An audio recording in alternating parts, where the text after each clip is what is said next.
Cleveland, Ohio for all the punchlines. New Orleans, Louisiana survived Hurricane Katrina. Wichita, Kansas, there's no place like home. Tulsa, Oklahoma for all its shameful racist past. Tampa, Florida, Minneapolis, Minnesota, Oakland, Virginia Beach, Anaheim, Honolulu, Lexington, my own town, Knoxville, Tennessee, 2 times over.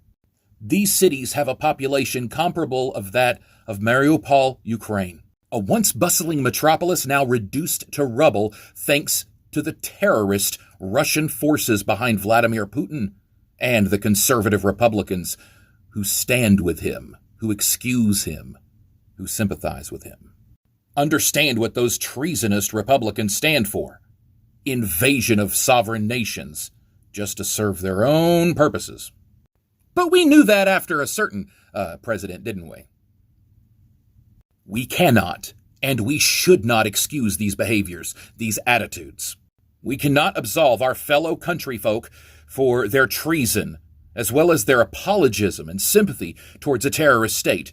And apology and sympathy towards a terrorist state makes them the terrorist state. This headline should appall you and offend every single one of your sensibilities. Our line in the sand of this moral dilemma was when Russia crossed the border into a sovereign nation. Anyone who believes that is acceptable will look at you as the same way when you're the one that ends up in one of these bags. As the kids say, no cap. Imagine entire cities that you're familiar with being decimated, entire populations reduced to memory and dust. This is the cost of war.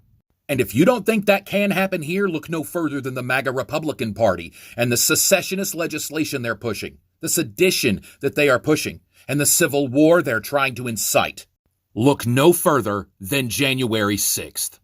And all the excuses, but none of the apologies. The 2022 elections have never been more important. Our safety against Republicans is at stake because you know that when Vladimir Putin invades America under the guise of saving our democracy from the liberals, Republicans you know will side with him. Vladimir Putin is a war criminal. Vladimir Putin, genocide, murderer.